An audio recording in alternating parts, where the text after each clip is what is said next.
Hey guys, welcome to Initiate Scientia, where science meets you. Be cool, comfortably watch our videos, and all the best for your upcoming exams. Stay safe and be healthy. A Horse and Two Goats by R.K. Narayan. R.K. Narayan was an Indian writer who is best remembered for his stories set in the fictional South Indian town of Malgudi. Narayan's style is simple, easy, and unpretentious, and his stories explore with humor and compassion the everyday lives of ordinary people. The following is an edited version of his short story, A Horse and Two Goats. In it, Narayan describes what happens when an English-speaking American meets an illiterate South Indian villager who knows only Tamil and has never stepped outside his village. The foreigner with his English is baffled by the incomprehensible and bizarre behavior of Muni, while Muni is equally mystified by the American's strange words and antics. Using the simplest of settings, Narayan has crafted a sensitive yet amusing story which is rich in situational comedy. A Horse and Two Goats. Of the 700,000 villages dotting the map of India, Kritam was probably the tiniest, indicated on the district survey map by a microscopic dot, but its size did not prevent its giving itself the grandiose name Kritam, which meant in Tamil coronet or crown, on the brow of this subcontinent. The village consisted of less than 30 houses, only one of them built with brick and cement. Painted a brilliant yellow and blue all over the gorgeous carvings of gods and gargoyles on its balustrade, it was known as the Big House. The other houses, distributed in 4 states, were generally of bamboo thatch, straw, mud, and other unspecified material. Muni's was the last house in the 4th street, beyond which stretched the fields. In his prosperous days, Muni had owned a flock of 40 sheep and goats and sallied forth every morning, driving the flock to the highway a couple of miles away. There he would sit on the pedestal of a clay statue of a horse while his cattle grazed around. He carried a crook at the end of a bamboo pole and snapped foliage from the avenue trees to feed his flock. He also gathered faggots and dry sticks, bundled them, and carried them home for fuel at sunset. His wife lit the domestic fire at dawn, boiled water in a mud pot, threw into it a handful of millet flour, added salt, and gave him his first nourishment for the day. When he started out, she would put in his hand a packed lunch, once again the same millet cooked into a little ball which he could swallow with a raw of onion at midday. His fortunes had declined gradually, unnoticed. From a flock of 40, which he drove into a pen at night, his stock had now come down to the 2 goats, which were tethered to the trunk of a drumstick tree, which grew in front of his hut and from which occasionally Muni would shake down drumsticks.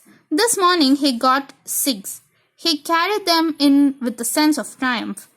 Although no one could say precisely who owned the tree, it was his because he lived in its shadow. His wife said, "If you were content with the drumstick, leaves alone, I could boil and salt some for you."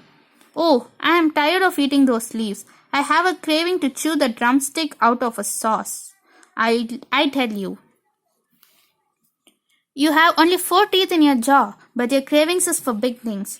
All right, get the stuff for the sauce, and I will prepare it for you. After all, next year you may not be alive to ask for anything. But first, get me all the stuff, including a measure of rice or millet, and I will satisfy your unholy craving. Our store is empty today. Dal, chili, curry leaves, mustard, coriander, gingerly oil, and 1 large potato. Go out and get all this." He repeated the list after her in order not to miss any item and walked off to the shop in the 3rd street. Muni sat patiently on an upturned packing case below the platform of the shop. The shopman paid no attention to him. Muni kept clearing his throat, coughing and sneezing until the shopman could not stand it any more and demanded, "What ails you? You will fly off that seat into the gutter if you sneeze so hard, young man." Muni laughed inordinately in order to please the shopman at being called young man. This completely won the shopman over. He liked his sense of humor to be appreciated. By thus humoring the shopman, Muni could always ask for 1 or 2 items of food, promising repayment later. Some days the shopman was in a good mood and gave in, and sometimes he would lose his temper suddenly and bark at Muni for daring to ask for credit. The shopman said, "If you could find 5 rupees and a quarter, you will have paid off an Asian debt. How much have you got now? I'll pay you everything on the first of the next month. As always, whom do you expect to rob by then?" Muni felt caught and mumbled, "My daughter has sent word that she'll be sending me money." "Have you a daughter?" sneered the shopman. "And she's sending you money? For what purpose, may I know?" "Birthday, 50th birthday," said Muni quietly. "Birthday? How old are you?" Muni repeated weakly, not being sure of it himself. 50. He always calculated his age from the time of the Great Famine, when he stood as high as the parapet around the village well. But who could calculate such things accurately nowadays with so many famines occurring? The shopman felt encouraged when other customers stood around to watch and comment. "More likely you're 70, he said to Muni. "You also forget that you mentioned a birthday 5 weeks ago when you wanted castor oil for your holy bath." At this, Muni unobtrusively rose and moved off. He later told his wife, "That scoundrel would not give me anything, so go out and sell the drumsticks for what they are worth." He flung himself down in a corner to recoup from the fatigue of his visit to the shop. His wife said, "You're getting no sauce today, nor anything else. I can't find anything to give you to eat. Fast till the evening. It'll do you good. Take the goats and be gone now," she cried and added, "Don't come back before the sun is down." He knew that if he obeyed her, she would somehow conjure up some food for him in the evening. Only he must be careful not to argue and irritate her. Her temper was undependable in the morning, but improved by evening time. She was sure to go out and work, grind corn in the big house, sweep or scrub somewhere, and earn enough to buy foodstuff and keep a dinner ready for him in the evening.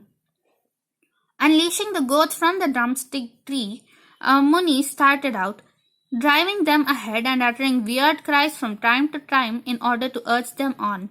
He passed through the village with his head bowed in thought. He did not want to look at anyone or be accosted. A couple of cronies longing in the temple corridor hailed him, but he ignored their call. The shopman had said that he was 70. At 70, one only waited to be summoned by God. When he was dead, what would his wife do? They had lived in each other's company since they were children. He had been told on their day of wedding that he was 10 years old and she was 8. Progeny, none. Perhaps a large progeny would have brought him the blessings of the gods. Only on the outskirts did he lift his head and look up. He urged and bullied the goats until they meandered along to the foot of the horse statue on the edge of the village. He sat on its pedestal for the rest of the day. The advantage of this was that he could watch the highway and see the lorries and bus pass through to the hills, and it gave him a sense of belonging to a larger world. The pedestal of the statue was broad enough for him to move around as the sun traveled up and westward, or he could also crouch under the belly of the horse for shade. The horse was nearly life-size, molded out of clay, baked, burnt, and brightly colored, and reared its head proudly, prancing its forelegs in the air, and flourishing its tail in a loop. Beside the horse stood a warrior with a sky-like mustachios, bulging eyes, and aquiline nose. The horse itself was said to have been as white as a dhobi wash sheet, and had on its back a cover of pure brocade of red and black lace, matching the multicolored sash around the waist of the warrior. But none in the village remembered the splendor, as no one noticed its existence. Even Muni, who spent all his waking hours at its foot, never bothered to look up. It was untouched even by the young vandals of the village, who gashed tree trunks with knives and tried to topple off milestones and inscribe lewd designs on all walls. This statue had been closer to the population of the village at one time when the spot bordered the village. Muni sat at the foot of the statue, watching his two goats graze in the arid soil among the cactus and lantana bushes. He looked at the sun. It had tilted westward, no doubt, but it was not the time yet to go back home. If he went too early, his wife would have no food for him. Also, he must give her time to cool off her temper and feel sympathetic, and then she would scrounge and manage to get some food. He noticed now a new sort of vehicle coming down at full speed. It looked like both a motor car and a bus. He used to be intrigued by the novelty of such spectacles. But of late work was going on at the source of the river on the mountain, and an assortment of people and traffic went past him. And he took it all casually and described to his wife later in the day everything he saw. Today, while he observed the yellow vehicle coming down, he was wondering how to describe it later to his wife when it sputtered and stopped in front of him. A red-faced foreigner who had been driving it got down and went round it, stooping, looking, and poking under the vehicle. Then he straightened himself up, looked at the dashboard, stared in Muni's direction, and approached him. "Excuse me, is there a gas station nearby, or do I have to wait until another car comes?" He suddenly looked up at the clay horse and cried, "Marvelous!" Without completing his sentence, Muni felt he should get up and run away, and cursed his age. He could not readily put his limbs into action. The red-faced man wore khaki clothes, evidently a policeman or a soldier. Muni said to himself, "He will chase or shoot if I start running. Some dogs chase only those who run. Oh, Shiva, protect me. I don't know why this man should be after me." Meanwhile, the foreigner cried, "Marvelous!" again, and nodding his head. He paced around the statue with his eyes fixed on it. Muni sat frozen for a while and then fidgeted and tried to edge away. Now the other man suddenly pressed his palms together, smiled and said, "Namaste, how do you do?" At which Muni spoke the only English expression he had learned, "Yes, no." Having exhausted his English vocabulary, he started in Tamil. "My name is Muni. These two goats are mine, and no one can gainsay it. Though our village is full of slanderers these days, who will not hesitate to say that what belongs to a man doesn't belong to him?" The foreigner faithfully looked in the direction indicated by Muni's fingers, gazed for a while at the two goats and the rocks, and with a puzzled expression took out his silver cigarette case and lit a cigarette. Suddenly remembering the courtesies of the season, he asked, "Do you smoke?" Muni answered, "Yes, no." Whereupon the red-faced man took a cigarette and gave it to Muni, who received it with surprise, having had no offer of a smoke from anyone for years now. He had always wanted to smoke a cigarette. Only once did the shopman give him one on credit, and he remembered how good it had tasted. The other flicked the lighter open and offered a light to Muni. Muni felt so confused about how to act that he blew on it and put it out. The other, puzzled but undaunted, flourished his lighter, presented it again, and lit Muni's cigarette. Muni drew a deep puff and started coughing. It was racking, no doubt, but extremely pleasant. When his cough subsided, he wiped his eyes and took stock of the situation, understanding that the other man was not an inquisitor of any kind. Yet, in order to make sure, he remained wary. No need to run away from a man who gave him such a potent smoke. His head was reeling from the effect of one of those strong American cigarettes made with roasted tobacco. The man said, "I come from New York," took out a wallet from his hip pocket and presented his card. Muni shrank away from the card. Perhaps he was trying to present a warrant and arrest him. Beware of khaki, one part of his mind warned. Take all the cigarettes or whatever is offered, but don't get caught. Beware of khaki. He wished he weren't 70, as the shopman had asked. At 71, didn't run, but surrendered to whatever came. He could only ward off trouble by talk. So he went on, all in the chaste Tamil for which Kiritum was famous. He said, "Before God, sir, Bhagwan, who sees everything, I tell you, sir, that we know nothing of the case. If the murder was committed, whoever did it will not escape. Bhagwan is all-seeing. Don't ask me about it, I know nothing. A body had been found mutilated and thrown under a tamarind tree at the border between Kiritam and Kuppam a few weeks before, giving rise to much gossip and speculation. Muni added an explanation. Anything is possible there. People over there will stop at nothing. The foreigner nodded his head and listened courteously, though he understood nothing. I am sure you know when this horse was made, said the red man and smiled ingratiatingly. Muni reacted to the relaxed atmosphere by smiling himself and pleaded, Please go away, sir, I know nothing. I promise we will hold him for you if we see any bad character around, and we will bury him up to his neck in a coconut pit if he tries to escape. But our village has always had a clean record, must definitely be the other village. Now the red man implored, Please, please, I will speak slowly. Please try to understand me. Can't you understand even a simple word of English? Everyone in the country seems to know English, have gotten along with English everywhere in this country. But you don't speak it? Have you any religious or spiritual scruples against English speech? Muni made some indistinct sounds in his throat and shook his head. Encouraged, the other went on to explain at length, uttering each syllable with care and deliberation.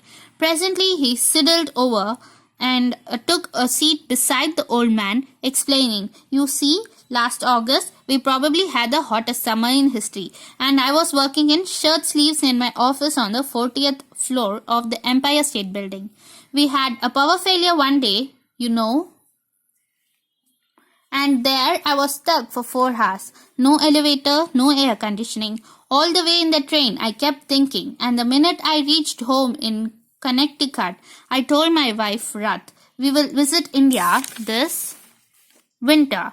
It's time to look at other civilizations. Next day, she called the travel agent first thing and told him to fix it. And so here I am.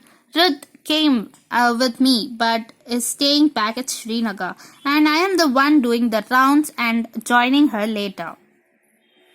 Muni looked reflective at the end of this long oration and said, rather feebly, yes, no, as a concession to the other's language, and went on in Tamil. When I was this high, he indicated a foot high. I heard my uncle say. No one can tell what he was planning to say, as the other interrupted him at the stage to ask, Boy, what is the secret of your teeth? How old are you? Muni forgot what he had started to say and remarked, Sometimes we too lose our cattle. Jackals or cheetahs may sometimes carry them off, but sometimes it is just theft from over in the next village, and then we will know who has done it. Our priest at the temple can see in the camphor flame the face of the thief, and when he is caught, he gestured with his hands a perfect mincing of meat. The American watched his hands intently and said, I know what you mean. Chop something. Maybe I am holding you up and you want to chop wood. Where is your axe? Hand it to me and show me what to chop. I do enjoy it, just a hobby. We get a lot of driftwood along the backwater near my house, and on Sundays I do nothing but chop wood for the fireplace. I really feel different when I watch the fire in the fireplace, although it may take all the sections of the Sunday New York Times to get a fire started. And he smiled at this reference. Muni felt totally confused, but decided the best thing would be to make an attempt to get away from this place. He tried to edge out, saying must go home, and turned to go. The other seized his shoulder and said desperately, Is there no one, absolutely no one here to translate for me? He looked up and down the road, which was deserted in this hot afternoon. The stranger almost pinioned Muni's back to the statue and asked, Isn't this statue yours? Why don't you sell it to me? The old man understood the reference to the horse, thought for a second, and said in his own language, I was an urchin this high when I heard my grandfather explain this horse in Varia. And my grandfather himself was a high when he heard his grandfather. Whose grandfather? The other man interrupted. I don't want to seem to have stopped here for nothing. I will offer you a good price for this, he said, indicating the horse. He had concluded without the least doubt that Muni owned this mud horse. Perhaps he guessed by the way he sat on its pedestal, like other souvenir sellers in this country presiding over their wares. Muni followed the man's eyes and pointing fingers and dimly understood the subject matter and feeling relieved that the theme of the mutilated body had been abandoned at least for the time being, and said again enthusiastically, I was this high when my grandfather told me about this horse and the warrior, and my grandfather was this high when he himself. The Tamil that Muni spoke was stimulating even as pure sound, and the foreigner listened with fascination. I wish I had my tape recorder here, he said, assuming the pleasantest expression. Your language sounds wonderful. I get a kick out of every word you utter here. He indicated his ears. But you don't have to waste your breath in sales talk. I appreciate the article. You don't have to explain its points. I never went to school in those days. In those days, only Brahmin went to schools, but we had to go out and work in the fields morning till night and sowing to harvest time. And when Pongal came and we had cut the harvest, my father allowed me to go out and play with others at the tank. And so I don't know the Parangi language you speak. Even little fellows in your country probably speak the Parangi language, but here only learned men and officers know it. The foreigner laughed heartily, took out another cigarette and offered it to Muni, who now smoked with ease, deciding to stay on if the fellow was going to be so good as to keep up his cigarette supply. The Americans now stood up on the pedestal in the attitude of a demonstrative lecturer and said, running his fingers along some of the carved decorations around the horse's neck, speaking slowly and uttering his words syllable by syllable, I could give a sales talk for this better than anyone else. This is a marvelous combination of yellow and indigo, though faded now. How do you people of this country achieve these flaming colors? Muni, now assured that the subject was still the horse and not the dead body, said, This is our guardian. It means death to our adversaries. At the end of Kali Yuga, this world and all the other worlds will be destroyed. And the Redeemer will come in the shape of a horse called Kalki. This horse will come to life and gallop and trample down all bad men. While he was brooding on the pleasant vision, the foreigner utilized the pause to say, I assure you that this will have the best home in the USA. I'll push away the bookcase. You know I love books and I'm a member of 5 book clubs. And the choice and bonus volumes mount up to a pile really in our living room, as high as this horse itself. But they'll have to go. Rath may disapprove, but I'll convince Muni, continued his description at the end of the world. Our Pandit discoursed at the temple once how the oceans are going to close over the earth in a huge wave and swallow us. This horse will grow bigger and the biggest wave and carry on its back only the good people and kick into the floods, the evil ones, plenty of them about. He said reflectively, Do you know when it is going to happen? He asked. The foreigner now understood by the tone of the other that a question was being asked and said, I am not a millionaire but a modest businessman. My trade is coffee. Amidst all the wilderness of obscure sound, Muni caught the word coffee and said, If you want to drink coffee, drive further up in the next town. They have Friday market and they open kapi or tills. So I learned from passers-by. The foreigner said, I repeat, I am not a millionaire. Ours is a modest business. After all, we can't afford to buy more than 60 minutes of TV time in a month, which works out to 2 minutes a day. That's all. Although in the course of time, we will maybe sponsor a 1-hour show regularly if our sales graph continues to go up. Then the visitor, feeling that he had spent too much time already, said, Tell me, will you accept 100 rupee or not for the horse? I would love to take the whiskered soldier also, but no space for him this year. I'll have to cancel my air ticket and take a boat home, I suppose. Rath can go by air if she likes, but I'll go with the horse and keep him in my cabin all the way if necessary. And he smiled at the picture of himself voyaging across the seas hugging this horse. He added, I'll have to pad it with straw so that it doesn't break. I have my station wagon as you see. I can push the seat back and take the horse in if you will just lend me a hand with me. Lend me a hand, I can lift off the horse from its pedestal after picking out the cement at the joints. We can do anything if we have a basis of understanding. At this stage, the mutual mystification was complete and there was no need even to carry a guessing game at the meaning of words.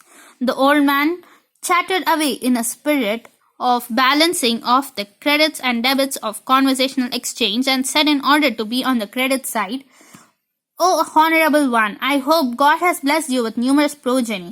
I say this because you seem to be a good man willing to stay beside an old man and talk to him, while all day I have none to talk to except when somebody stops by to ask for a piece of tobacco. But I seldom have it.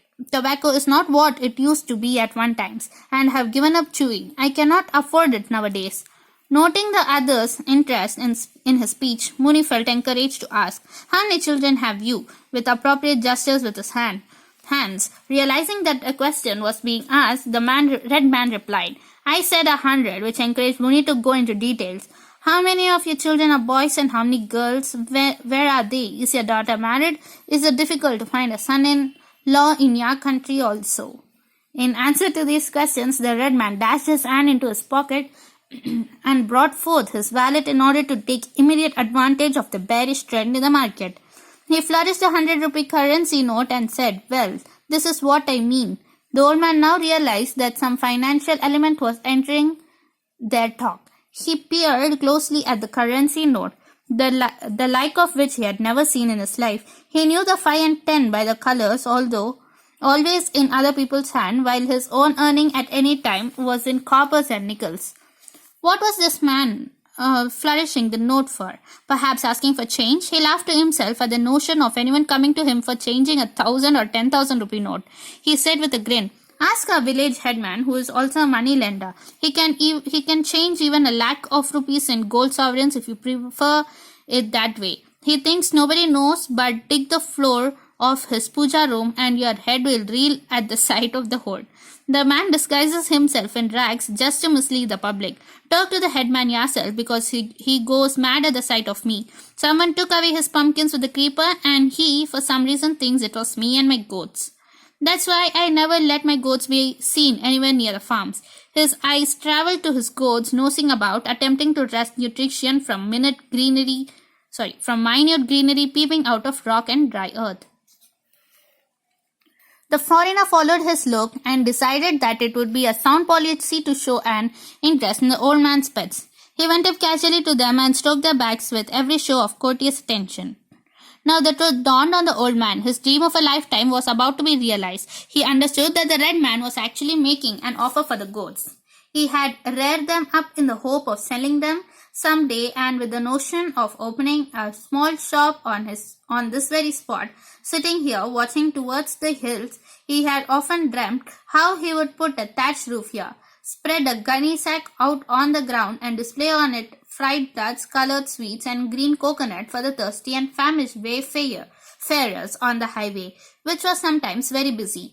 The animals were not prize ones for a cattle show, but he had spent his occasional saving to provide them some fancy diet now and then, and they did not look too bad. While he was reflecting thus, the red man shook his head and left on his palm 100 rupees in tens now. Suddenly realizing that this was what the old man was asking, "It's all for you, or you may share it if you have a partner."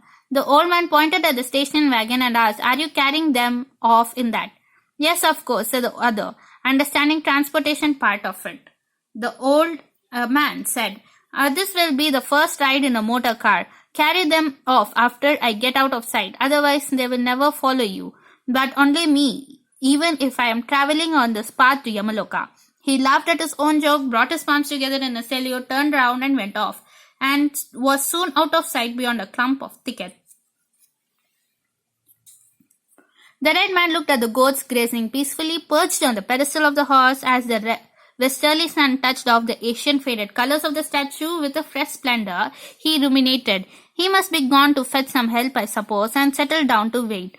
When a truck came downhill, he stopped it and got the help of a couple of men to detach the horse from its pedestal and place it in his station wagon. He gave them 5 rupees each, and for a further payment, they siphoned off gas from the truck and helped him to start his engine. Muni hurried homeward with the cat securely tucked away at his waist in his dhoti. He shut the street door and stole up softly to his wife as she squatted before the lit oven, wondering if, by a miracle, food would drop from the sky. Mooney displayed his fortune for the day. She snatched the notes from him, counted them by the glow of the fire, and cried, 100 rupees. How did you come by it? Have you been stealing? I have sold our goats to a red-faced man. He was absolutely crazy to have them, gave me all this money, and carried them off in his motor car. Hardly had his words left his lip when they heard bleating outside. She opened the door and saw the 2 goats at her door. Here they are, she said. What's the meaning of all this? He muttered a great curse and seized one of the goats by its ears and shouted, Where is that man? Don't you know you are his? Why did you come back? The goat only wriggled in his grip. He asked the same question of the other 2. The goat shook itself off. His wife glared at him and declared, If you have thieved, the police will come tonight and break your bones. Don't involve me. I'll go away to my parents. Hit the subscribe button and also press the bell icon to get instant updates of the video that we post. Thank you.